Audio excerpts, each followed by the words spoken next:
Hari ini tamu kita adalah seorang Chief Sales Marketing dan Business Development dari Net Media Tama Televisi, sebuah stasiun televisi swasta yang sangat terkenal. Yuk kita welcome Surya Hadiwinata.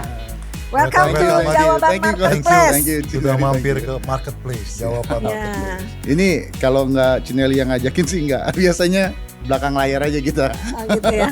Terima kasih. Biasanya mau syuting Jakarta jangan ke Cikarang gitu kan dia. Jauh Cikarang gitu ya. Lumayan tapi oke lah. Untuk jawaban oke. Thank you. Nah ini menarik nih. Saya dapat informasi kalau Hadi itu sekolahnya bidangnya electrical engineering. Ya, lulusan dari Curtin University, right? Tapi ternyata waktu balik ke Jakarta berkarirnya malah pertama kali di bidang finance.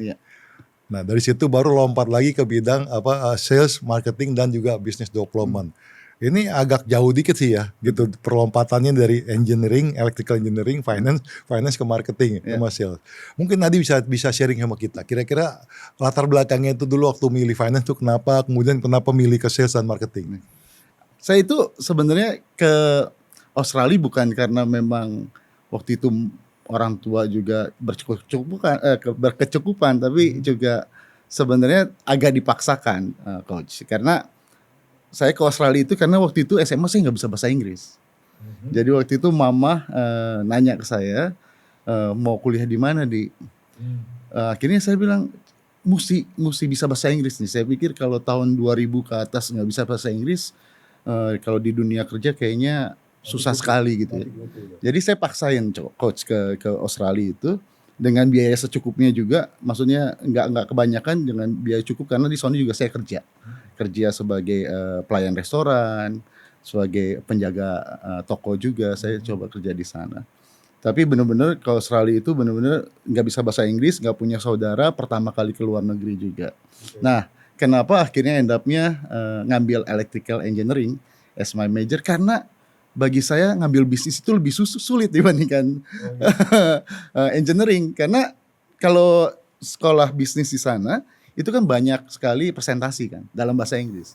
Sedangkan bahasa Inggris saya itu lagi pas-pasan waktu itu. Saya lulus di sana tahun 2004. Lalu sempat kerja dulu coach di sana. Saya sempat kerja di satu kayak PLN-nya di Western Australia. Jadi dapat itu ya, semacam bridging working permit yang 18 bulan itu ya. Kebetulan saya dapat PR juga waktu itu. Jadi lulus karena ambil engineering, kita punya poin yang cukup, kita akhirnya dapat PR kerja di sana. Nah dari engineering situ waktu itu 3,5 tahun kerja di sana, dan pacar zaman itu calon istri lah waktu itu ya, bilang katanya kalau mau nikahin harus pulang ke Indonesia. Jadi saya paksakan diri pulang ke Indonesia. Di ultimatum sama mantan pacar ya? Betul. Saya pulang ke Indonesia, kerjaan itu belum dapat waktu itu. Sempat kalau nggak salah sempat apply ke CBN juga waktu itu ya. Jadi mungkin inget saya sempat apply ke sini juga. Nah, dan saya bilang dia nggak cocok buat kamu. Jadi akhirnya saya join ke satu perusahaan. Karena bagi saya anak muda waktu itu selalu kan punya pikiran habis kita lulus kuliah gitu, apalagi dari luar negeri, ngerasa kita bisa change the world gitu ya. Nah tapi yang saya pelajarin saat itu ternyata nggak seindah yang kita pikir kadang-kadang, apalagi di dunia kerja gitu. Jadi saya masuk pertama kali itu di satu perusahaan telekomunikasi. Jadi sebelum ke finance saya di sales marketing, di sales dulu coach. Sempat di sales dulu. Sempat 1 tahun di perusahaan telekomunikasi. Tapi karena kerasaan saya nggak damai sejahtera, karena saya harus banyak lobbying perusahaan-perusahaan seperti Indosat, Telkomsel gitu ya. Nah saya pikir saya belum punya kemampuan di situ. Akhirnya saya minta ke owner perusahaannya untuk pindahkan saya, dan akhirnya saya disuruh masuk ke bagian holdingnya untuk belajar mengenai business planning, business modeling. Nah di situ saya belajar tuh coach. Ya pokoknya apapun di depan mata sih bagi saya waktu itu saya putuskan saya ambil dulu. Nah itu juga message saya ke anak muda coach. Kalau jangan milih-milih gitu. Betul. Tim saya selalu saya ingetin, apalagi kalau tim saya yang baru mulai kerja habis postgraduate masuk tim saya bilang bagi saya kita anak muda ya mungkin kalian pikir kalian bisa merubah dunia saat ini setelah lulus kuliah, tapi one day kalian bisa melakukan itu, tapi untuk saat ini lebih baik kalian lempar jauh-jauh dulu deh idealisme kalian. Karena itu yang akan bisa menghambat karir kalian ke depannya. Jadi saya bilang apapun yang dikasih kerjaannya saat ini itu kerjaan yang terbaik. Saya waktu itu di holding disuruh tanggung jawab 17 perusahaan yang ada subsidiary company-nya untuk bikin yearly budgeting. Jadi yang coba ngurusin, iya, yang ngurus ngejar-ngejar perusahaan untuk setor ini budget yang udah dipersiapin gitu. Jadi saya interview di konsol dulu gitu. Betul. Okay. Kadang-kadang direksinya juga nggak ngerti bikinnya karena kita ada template khusus kan, diminta oleh atasan saya waktu itu ada template yang bilang nggak ngerti lu aja yang kerjain. Ya tapi saya kerjain. Tapi that is the learning. 17 perusahaan, Chief, Coach. Jadinya saya pikir, wah banyak saya belajar dari perusahaan telekomunikasi, perusahaan televisi, dari situ semua. Oh bisnis modelnya seperti ini, oh cara dia jualan kayak gini, oh cost-nya di mana. Nah itu saya belajar banyak dari situ sih, Coach. Tapi sempat ambil kursus-kursus gitu nggak ya dia? Karena finance kan beda sekali kan dengan engineering. Memang waktu SMA saya suka banget sama pelajaran akuntansi. Oh. Jadi karena akuntansi juga mirip kan kayak engineering, itu logic kan, numbers. Makanya setiap ilmu yang dipelajarin ternyata ada gunanya. Ada manfaatnya. Bener. Gitu loh. Bener. Saya tapi end up-nya kerja di TV itu satu impian sih, Coach. Karena memang saya suka nonton TV dari kecil. Sering banget diomelin mama gitu, nggak mau belajar gitu kalau itu nonton TV terus. Tapi itu menjadi satu pemikiran, wah kerja di TV enak ya. Dan Tuhan tempatin saya kerja di TV itu kayak ya mimpi yang menjadi kenyataan gitu ya. Betul. Tapi waktu di TV pertama kali itu di bidang apa? Waktu memulai finance karir? Dulu. Finance. Iya, karena kan dari business analyst ya, senior business analyst di holding, saya masuk ke salah satu perusahaan TV karena perusahaan yang saya kerja waktu itu mengakuisisi perusahaan ini. Awalnya ya sebagai treasury, suruh ngatur duit, ngatur uang. Nah di situ pertanyaannya kan integritas ya. Kalau di dalam kalau you dari holding kemudian ditempatkan di operating company, ditaruh di treasury maupun di finance, artinya dipercaya. Anda orang yang dipercaya sama ownernya kan gitu kan. Tapi itu menurut saya itu penting sekali, Coach, di dunia industri ya, even di TV. Industrinya ternyata dunianya kecil, orangnya itu saja.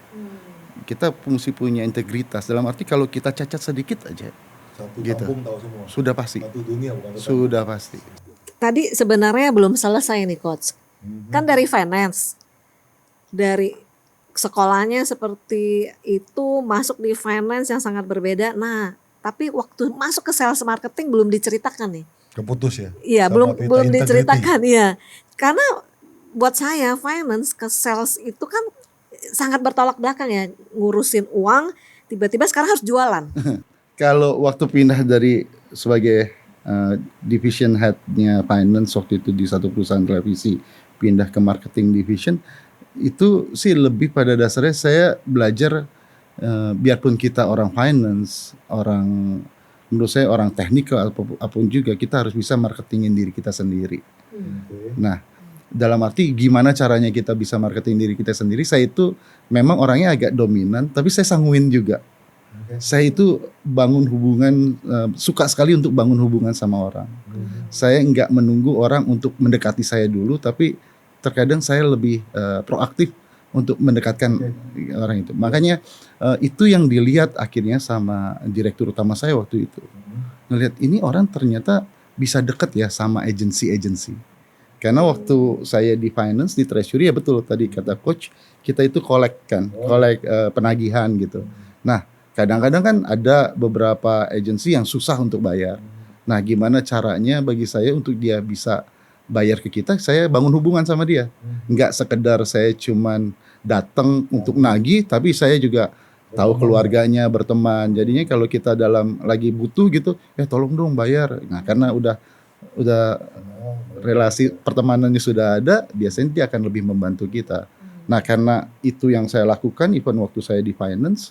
Jadi CEO saya bilang, ini anak ternyata hubungan sama bos, apalagi kalau di finance kan banyaknya ketemunya sama direksi-direksinya kan untuk nagih kan, coach gitu. Biasanya itu saya lakukan dan malah saya dapat referensi dari beberapa media agency waktu itu, bilang ke CEO saya, ini anak bisa nih untuk di sales marketingnya TV, kenapa nggak Justru dicoba? kliennya yang Iya. mereferensikan Iya. Hadi ya. Saya sampai dalam posisi ini bukan berarti karir saya juga langsung dapat posisi seperti ini, karena memang saya bukan dari keluarga yang dalam arti orang Jakarta, orang tua punya perusahaan, enggak, saya orang daerah dari Kerawang asalnya. Oh, dari Kerawang. Saya anak yatim dari umur saya 9 tahun, orang paling tua. Mama waktu itu ditinggalin papa di umur 34 tahun dan nggak menikah lagi. Jadi single parents dari umur 34 tahun. Ya mupuk karir terutama di Indonesia itu cukup stres juga. Adalah pengalaman-pengalaman yang dalam arti nggak simple gitu untuk kita mendapatkan itu. Sebenarnya ini sesuatu yang saya mau share juga di sini. Saya ingat dari umur saya 20, dari lulus kuliah, umur kira-kira 23, pasti kan setiap orang punya mimpi ya. Di dalam kerjaan itu proper gitu. Kita di struktur perusahaan jelas, nama kita ada sebagai apa, kita punya anak buah berapa, itu selalu mimpi. Orang lulus kuliah punya mimpin begitu banyak orang gitu. Saya itu sampai umur 30 nggak dikasih coach. Even sampai umur 30 saya itu kerjaannya nggak jelas. Dari struktur company nggak jelas. Saya posisinya di mana juga nggak jelas. Semuanya nggak jelas. Tapi ingat banget saya dalam keadaan gitu, saya selalu berdoa sama Tuhan, Tuhan ini kapan ya saya punya posisi yang jelas di perusahaan, punya anak buah gini. Tuhan waktu itu cuman, gak tahu di dalam doa saya itu setiap hari saya doa, ingat banget jawabannya cuman tunggu sampai kamu umur 30. Tunggu sampai umur kamu 30. Setiap hari saya doa, jawabannya itu tuh. Saya bingung, Tuhan masa sih? Udah gitu saya kerja di Australia. Oke, habis lulus kerja di Australia, juga gak jelas sebagai kontrak, yang tadi saya sebagai kontraktor aja. Masuk, akhirnya jadi permanen, tapi di dalam perusahaan belum ada divisi itu karena divisinya baru. Jadi kalau ngelihat struktur company, saya posisinya di mana nggak jelas. Saya pulang ke Indonesia lebih parah lagi, coach. Karena di perusahaan ini saya kadang-kadang bingung. Posisi saya namanya apa? Buat sendiri aja waduh. Lalu saya pindah lagi kan meskipun saya dipindahin ke holding, saya menjadi asisten personal, kayak personal assistant meskipun title-nya senior business analyst. Tapi kayak asisten ke PA. Ke CEO-nya company ini, orang bule waktu itu. Dan itu di posisi perusahaan nggak ada nama saya, coach. Jadi posisi struktur perusahaan nggak ada. Jadi setiap hari saya bilang, Tuhan ini gimana sih? Saya pulang aja ya ke Indonesia, ke Australia gitu. Tapi Tuhan selalu bilang, tunggu sampai kamu umur 30. Saya ingat banget waktu itu umur saya udah mendekati 30, udah hampir mau dipecat juga, coach. Sama bos saya. Tapi sebenarnya saya nggak salah-salah amat. Tapi kok tiba-tiba saya di sofa diomelin di depan muka saya dia. Sampai keluar airnya, ludahnya gitu ke saya. Saya sampai akhirnya waktu itu desperate banget. Saya bilang, Tuhan emang saya pulang ke Indonesia aja, ke Australia aja untuk kerja. Tapi jawaban doa saya itu selalu ngomong, tunggu sampai umur kamu 30. Lalu yang tadi saya cerita, perusahaan yang saya kerja, dia akuisisi perusahaan televisi ini, salah satu perusahaan televisi. Waktu setelah akuisisi perusahaan televisi ini, saya disuruh sama bos saya untuk jadi tandem gitu, atau jadi konsultan untuk kepala divisinya di perusahaan yang ini. Baru ini, ya. Yang setelah kita akuisisi. Nah, one day kepala divisi finance di perusahaan ini itu mengajukan resign. Coach, dia mengajukan resign. Dia ajukan resign kan 1 bulan, setelah sebelum dia resign. Jadinya, dan kebetulan waktu dia ngajuin resign itu hari terakhir dia itu hari Sabtu. Itu tanggal 15 Oktober saya ingat banget. 15 Oktober 2011. Jadi karena hari Sabtu, dia hari terakhir ini jadi tanggal 14 Oktober kan, coach. Hari Jumatnya. Nah, lalu dari situ memang bos saya bilang, di otomatis kalau dia keluar, kamu menggantikan dia. Wah, jadi saya menggantikan dia. Di struktur saya jelas nih, sebagai kepala divisi, anak buah saya ada 35, orangnya ini. Wah, lalu benar dia keluar tanggal 14, tanggal 15-nya itu secara otomatis kan coach ya ke saya kan di detik pertama. Dan believe it or not, tanggal 15 Oktober itu hari ulang tahun saya ke-30. Oh, oke. Itu is Artinya setia is gift. dalam perkara kecil. Bukan kalau satu memang bicara mengenai perkara kecil, tapi saya mau katakan juga kepada teman-teman di wise people ya, bahwa kadang tuh kita nggak tahu hidup kita tuh berjalan seperti apa. Kadang tuh Tuhan taruh kita di tempat di mana kita tuh ditempa. Betul. Dididik supaya kita dibentuk sama Tuhan. Kayaknya memang banyak ya yang mengalami seperti ini, nggak jelas. Tapi karena ketidaksabaran dan juga tidak bisa mendengar suara Tuhan dan tidak ngerti rencana Tuhan untuk dia itu apa, akhirnya ya quit dia pindah tempat, ya mulai lagi dari awal kan. Dan yang belum tentu istilahnya rancangan Tuhan untuk orang tersebut. Betul. Jadi akhirnya di perusahaan yang baru mungkin dia pentak-pentok lagi 6 bulan dia berhenti lagi kan gitu kan. Nggak lulus lagi. Gitu loh. Tapi memang kedua yang kita belajar dari Hadi itu adalah mengenai kesabaran. Menghadapi taat ini sih semuanya. kalau saya bilang ya. Taat dan kesabaran gitu ya. Jadi kira-kira Hadi ada tips nggak untuk teman-teman di marketplace, terutama anak-anak muda yang mungkin mereka juga mirip-mirip Hadi ya. Kalau saya jurusan ini ya saya ngotot cari ini, idealis. Nah, ada tips nggak supaya orang-orang yang seperti ini juga bisa mendapatkan perjalanan yang menemukan rencana Tuhan lah di dalam hidup mereka? Iya, yang pasti yang paling tips paling pertama menurut saya, jangan lupa sama doa. Doa itu menurut saya penting, dan doa kita itu permintaan harus spesifik. Saya banyak sekali kerja saya itu memang kalau doa itu spesifik. Saya pernah doa juga, even saya pernah doa minta duit, coach. Sangat, dan minta duit nggak cuma minta duit aja, tapi doa minta duit saya hitung duitnya berapa. Tapi Tuhan kasih exactly apa yang saya minta gitu. Itu yang saya so amazed. Kalau kita doa lebih spesifik lagi, Tuhan pasti akan kasih. Tapi kan memang waktu itu waktunya Tuhan ya. Kadang-kadang kita tidak bisa ngatur waktu itu. Kedua, kita harus punya integritas. Dan ketiga, kalau awal-awal kerja, ya kita buang jauh-jauh dulu deh idealisme itu. Nanti idealisme itu ada sewaktu kamu step up your position di karir. Memang kalau udah dalam satu posisi, kamu nggak punya idealisme juga, itu salah juga. Harus ada idealisme pasti. Tapi ya awal-awal kalau boleh gitu, kalau saya boleh sarankan, apa yang Tuhan kasih di depan mata kita kerjakan dulu.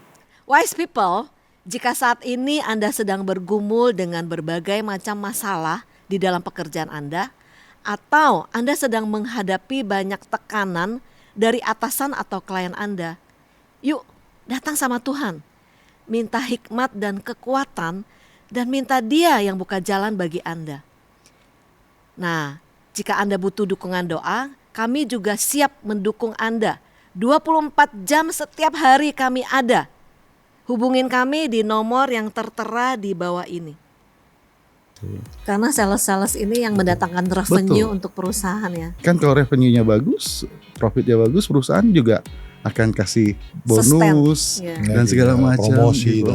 dan lain-lain. Tapi pernah kejadian nggak, Hadi? Anak buahmu ini demi mencapai target rebutan customer, terus gontok-gontokan. Di bagian sales marketing ini kan Anda sudah seperti menemukan tempat yang terbaik, ya.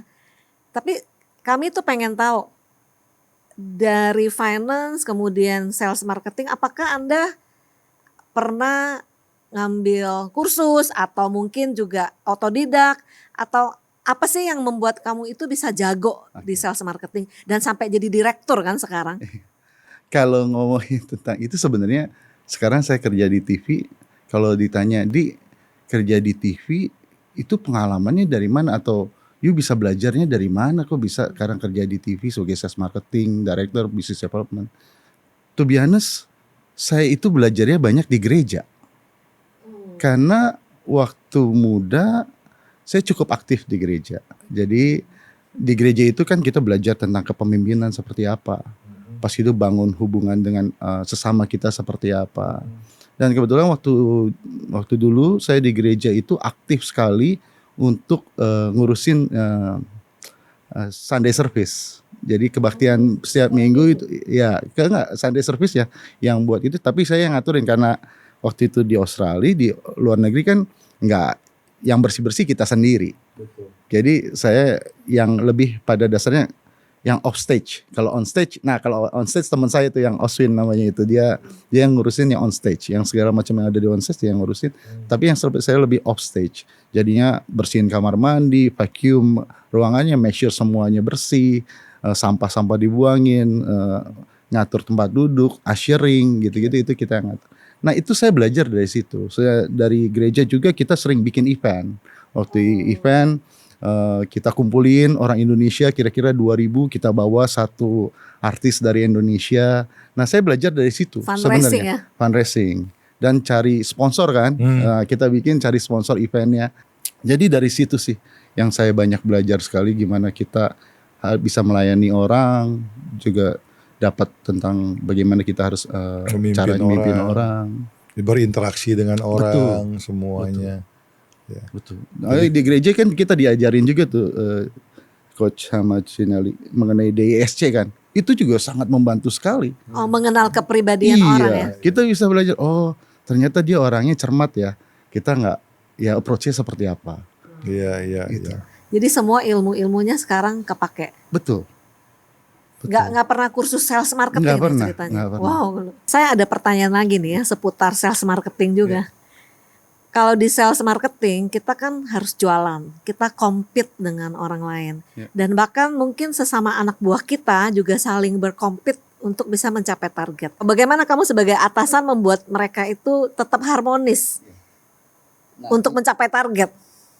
Saya dalam mimpin tim sales marketing atau business development di Net ini juga belajar untuk coba sedikit-sedikit saya implementkan apa yang saya pelajarin di gereja. Saya bilang, saya di meeting berulang-ulang kali saya selalu bilang, guys, jadi berkat untuk sekitar kamu itu memang banyak hal yang kalian bisa lakukan. Kamu bisa ke panti jompo setiap bulan atau ke panti asuhan setiap minggu kasih sumbangan. That's something yang itu kalau kalian bisa lakukan itu, that's very good. Itu bisa jadi blessing bagi orang-orang itu. Tapi saya bilang, ada satu cara, kamu juga bisa jadi blessing di keseharian kamu. Dengan kerja sebaik mungkin di perusahaan.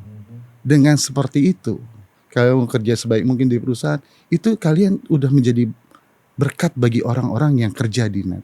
Saat ini di Net kira-kira ada 1.000 orang. Saya bilang. Banyak ya. Dari 1.000 orang, kalau kalian kerja sungguh-sungguh, kalian sudah berkat, jadi berkat tuh buat 1.000 orang itu. Kalau sales marketing kita bisa menghasilkan revenue atau sales yang baik, yang menjadikan perusahaan ini juga secara profit gitu, itu kan sudah jadi blessing. Buat 1.000 orang di dalamnya. Itu yang secara direct saya. Karena sales ini yang mendatangkan revenue untuk perusahaan ya. Kan kalau revenue-nya bagus, profitnya bagus, perusahaan juga akan kasih bonus dan segala macam, promosi dan lain-lain semuanya. Itu selalu saya omongin. Sampai tim saya agak bosan saya ngomong, tapi saya selalu ingetin itu. Be a blessing buat orang di mana kamu berada. Tapi pernah kejadian nggak, Hadi? Anak buahmu ini demi mencapai target rebutan customer, terus gontok-gontokan? Pasti ada ya. Namanya juga, apalagi orang sales kan kadang-kadang maunya achievement banyak. Tapi ya saya sih lebih banyak mendudukan mereka barengan. Kita ngobrol. Kita ujung-ujungnya kan kerja satu tim. Nggak bisa kayak gitu juga. Ini yang nonton ini banyak anak-anak muda, Hadi. Dan sepertinya rata-rata anak muda itu banyak yang ingin berkarir di TV, ya kan? Karena kan TV itu identiknya sesuatu yang wah. Hadi aja sendiri tadi bilang ya, dulu suka nonton TV sehingga dreamnya itu pengen kerja di TV. Nah bisa kasih tips gak kepada wise people yang ada di luar sana untuk menjadi karyawan televisi? Kalau misalnya kamu menjaring karyawan, kira-kira itu apa yang kamu lihat sehingga wah ini pasti gue terima nih. Satu hal yang saya selalu tanya kalau lagi mau interview orang yang mau kerja di TV, saya tanya dulu, kalian masih nonton TV nggak? Oh, suka nonton TV Iya, apa enggak? karena kan kadang industrinya sudah mulai disrupsi ya dengan digitalisasi yang ada sekarang, OTT juga saya banyak. Jadi kalau mereka jawabnya ragu-ragu, kayak agak setengah-setengah, saya bilang kalau udah nggak nonton TV lebih baik jangan kerja di TV. Bagi saya kamu nggak kerja di TV kalau nggak nonton di TV kan aneh gitu. Nah itu harus bagi saya. Dan kerja di TV juga bukan berarti harus kita itu harus yang kerja dari broadcasting, karena kerja di TV juga sama. TV butuh orang yang ngerti mengenai hukum. TV harus tahu orang yang jago jualan seperti apa. TV butuh orang finance juga. Jadi banyak bagian sebenarnya ya. Setiap orang, setiap jurusan dari yang kalian ambil di tempat kuliah itu bisa masuk ke kerja di TV. Biasanya kalau di net memang seleksinya agak ketat. Dia ada kayak ujian lagi gitu. Nanti kita dari seleksi itu kita akan pilih. Industri TV itu kan industri kreatif. Apakah setiap orang yang masuk TV itu harus punya tingkat kreativitas yang baik? Kalau bagian produksi of course. Kalau bagian produksi nyari kreatif. Jadi kalau orang finance jangan terlalu kreatif lah ya. Iya. Repot. Nah, nanti dia pindah Pak ke bagian produksi ya. Di net sendiri mungkin orang kreatif ada 100-an orang lebih ya. Karena kita kan terus setiap hari kan demand-nya harus bikin program baru seperti apa. Tapi secara bisnis gitu ya, melihat persaingan industri TV hari ini, terus kemudian persaingan yang juga di luar TV sendiri dengan digital, bagaimana nih strategi net menyikapi ini semua? Ya memang itu yang kita belakangan ini disrupsi ke industri ini cukup besar dengan ada digitalisasi yang tadi saya bilang. Net sendiri kita moving towards, kita tetap akan main di FTA. 1 bulan yang lalu kita mulai launching OTT platform kita. Nontonnya dari aplikasi. Oh, yang nonton Jadi, dari aplikasi. kalau teman-teman mau download Sekarang kan net TV-nya dulu kan, ya, aplikasinya kan. Aplikasi net ya. Ya Google Apps atau di Play Store udah ada tuh tulisannya Net First. Kita udah mulai bikin konten juga khusus untuk YouTube. Jadi seperti mungkin yang dilakukan dalam Jawaban Marketplace ini, kita juga ada konten-konten kita buat talk show, ada juga video lainnya yang kita masukin only in YouTube, nggak ada di tempat lain. Even di siaran biasa juga nggak ada. Juga. Nah dengan kayak gitu kita coba beradaptasi. Growth rate-nya itu gimana? Promising nggak sih?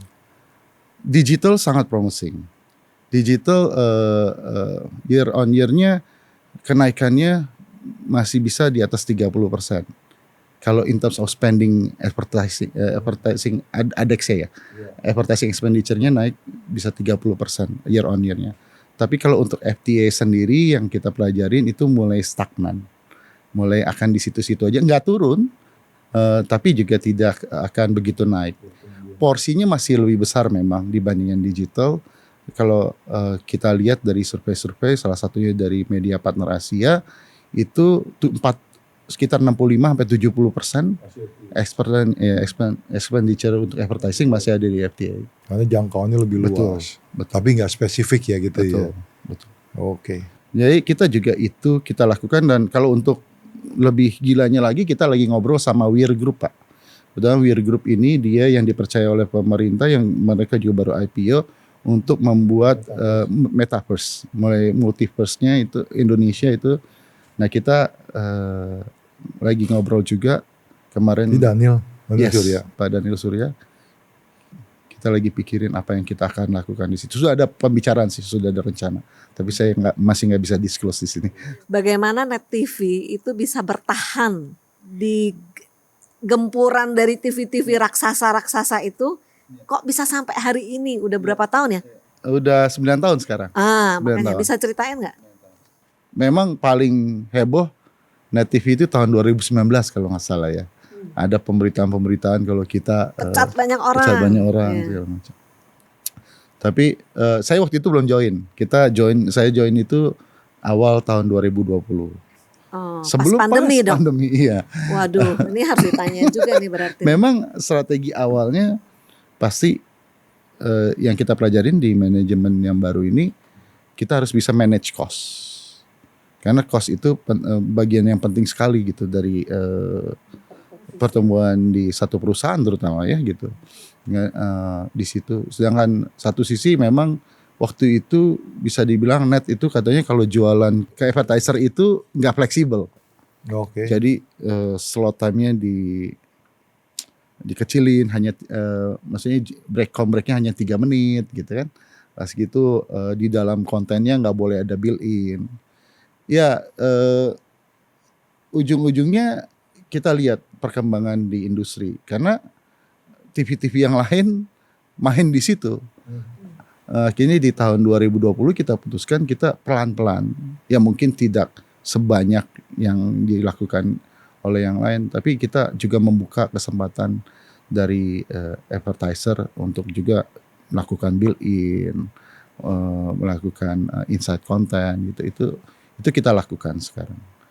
Coba Hadi ceritain kalau dari sisi net bagaimana menghadapi pandemi itu. Apakah banyak kemudian yang pengiklan batal? Oh somehow ya ini blessing in disguise juga ya. Maksudnya di industri pertelevisian, industri periklanan waktu pandemi itu tidak terlalu impact. Kan semua di rumah kan, Iya. nonton Ternyata TV. orang nonton TV makin banyak. Stay di rumah, rating pun naik gitu. So far bisnis TV masih menjanjikan sih menurut saya. Iya.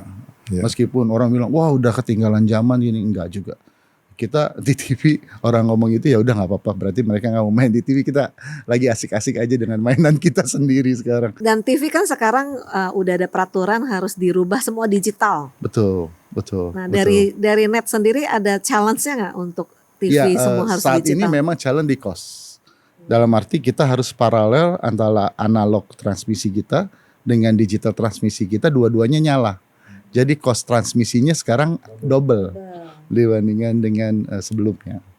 Satu yang saya minta mungkin Adi bisa kasih tips nih ke wise people gitu ya, terutama dalam mereka tuh berkarir dan bisa sukses. Satu ya pasti surrender lah ya. Kita rencana Tuhan kita nggak tahu apa yang Tuhan mau lakukan dalam hidup kita. Tapi yang saya yakin saya ada satu verse yang selalu saya pegang, satu ayat itu Yeremia 29 ayat 11. Saya yakin rancangan Tuhan itu buat kita itu bukan rancangan kecelakaan tapi rancangan yang penuh harapan sama masa depan. Nah itu selalu saya pegang terus. Nah pasti berserah sama Tuhan, pas itu be positif saja dengan apa yang kita hadapin. Kadang-kadang kita mengalami up and down pasti.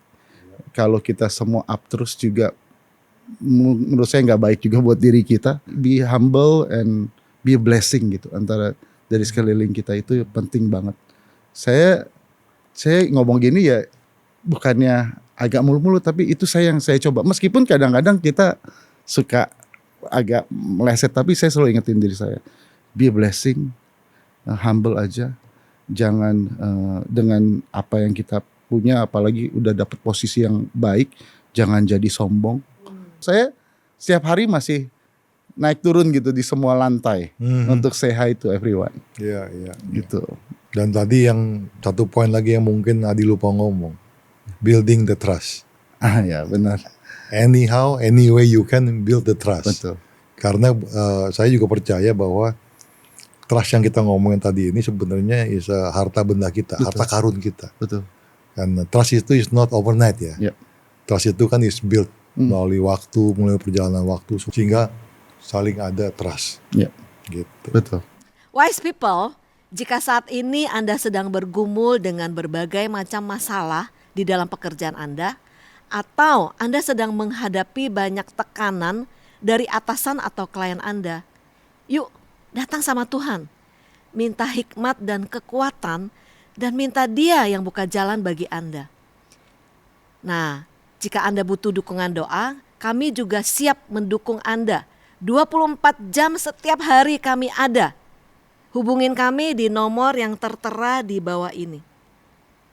Bagaimana sih kita bisa manage tim dengan orang-orang yang lebih senior, lebih berpengalaman dari kita, tapi kita juga bisa menyampaikan target-target yang harus kita capai bareng, seperti itu Pak.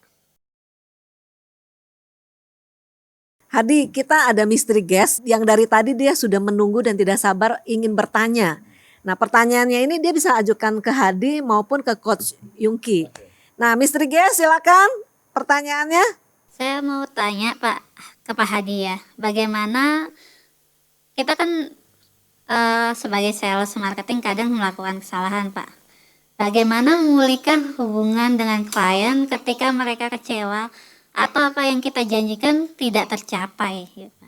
Saya di kantor terutama karena di net ini selalu bilang sama teman-teman, saya kasih otoritas ke mereka biasanya sampai di level-level tertentu untuk memutuskan. Nah, memang ada beberapa teman-teman suka mengambil keputusannya agak takut-takut karena dia takut salah. Dan ada juga memang yang udah ambil keputusan salah.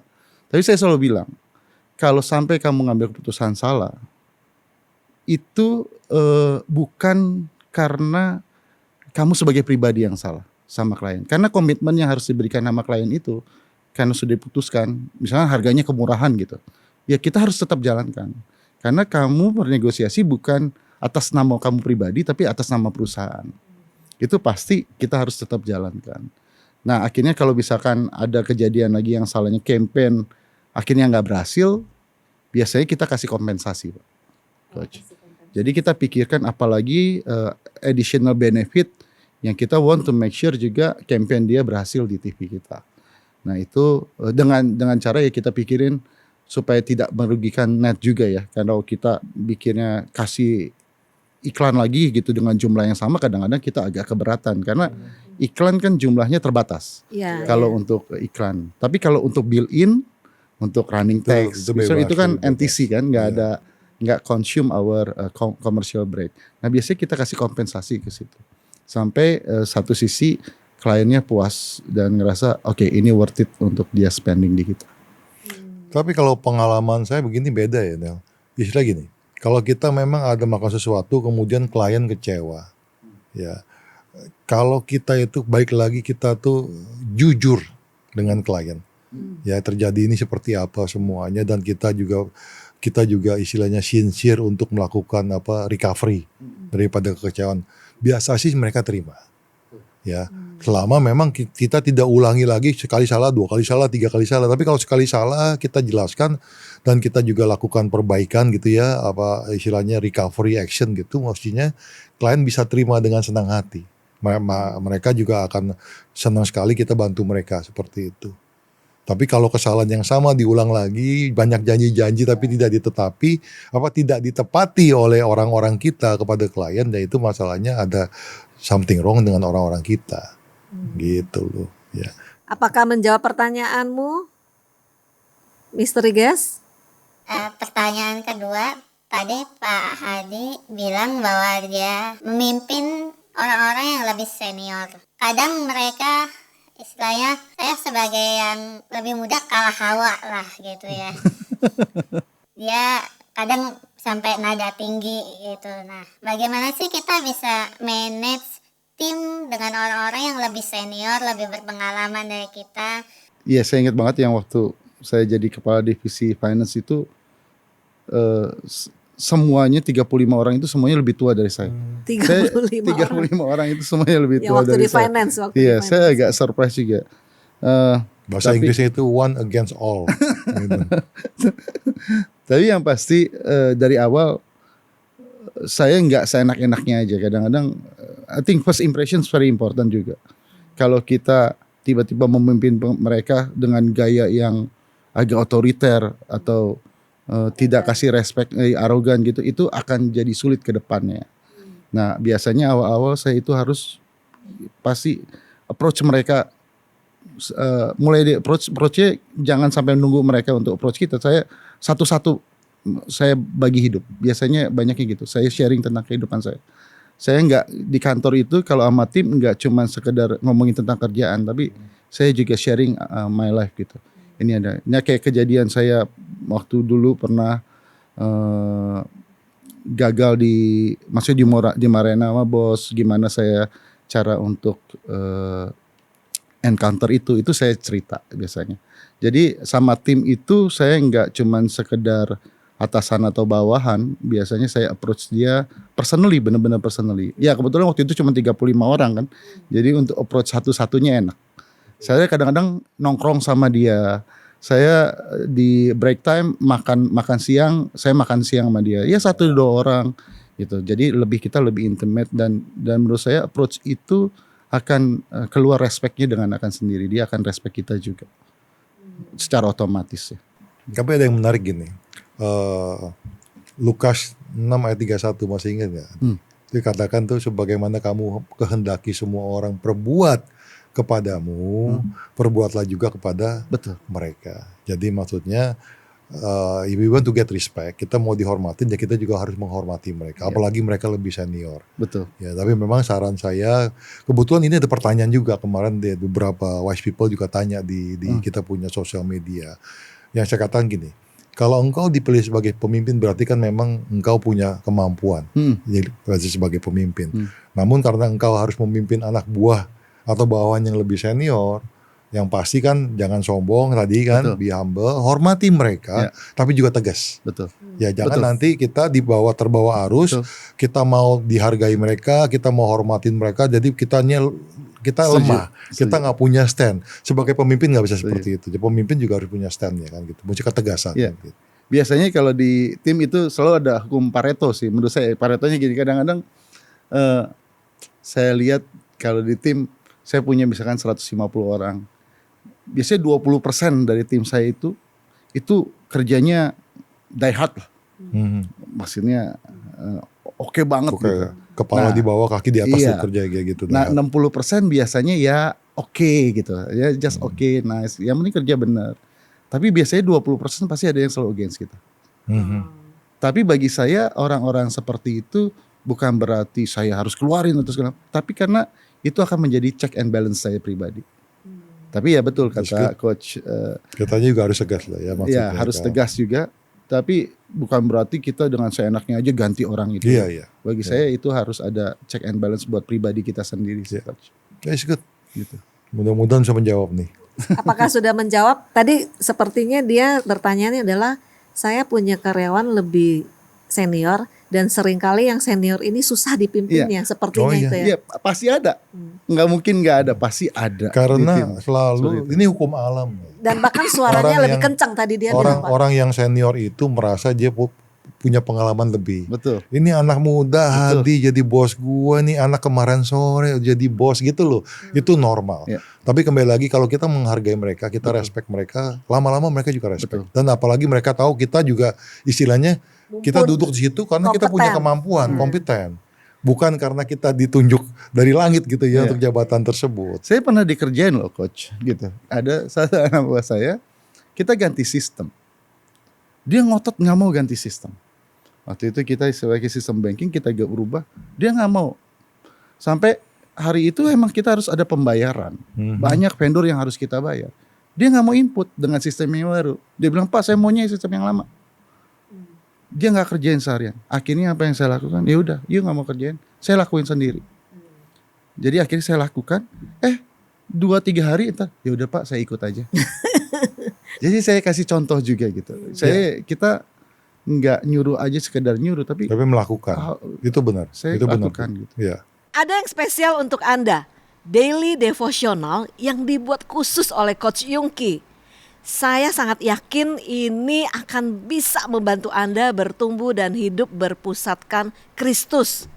Yuk temukan hikmat Tuhan untuk menuntun kehidupan Anda di dunia marketplace. Caranya, klik link di kanan atas atau di description video ini. Wise people, saya yakin sekali Anda semua diberkati hari ini dengan apa yang di-sharingkan oleh teman kita Hadi.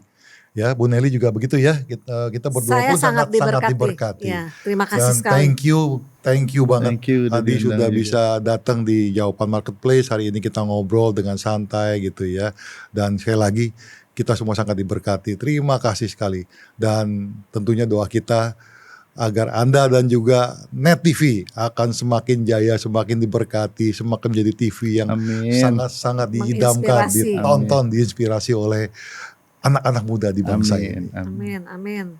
Terima kasih ya, Di. Terima kasih. Thank you. Loh kak, kok ini kayak gini sih kak? Ini kayaknya bagus kalau brightness-nya dinaikin deh kak. Ini udah pas loh. 5 tahun aku ngerjain beginian, baru kamu yang komen.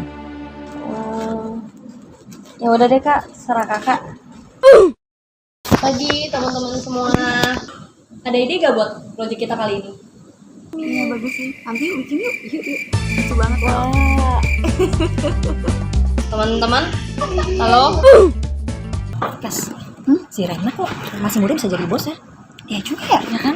Jangan-jangan the power of Ordal nih. Dengar-dengar adik kita besok. Di Matius 7 ayat 12 mengajarkan kita untuk saling menghargai. Ayatnya ada di caption ya. Mau nonton jawaban marketplace? Klik link yang ada di bio. Manajer sokok. Ada orang galau. Iya deh yang paling benar.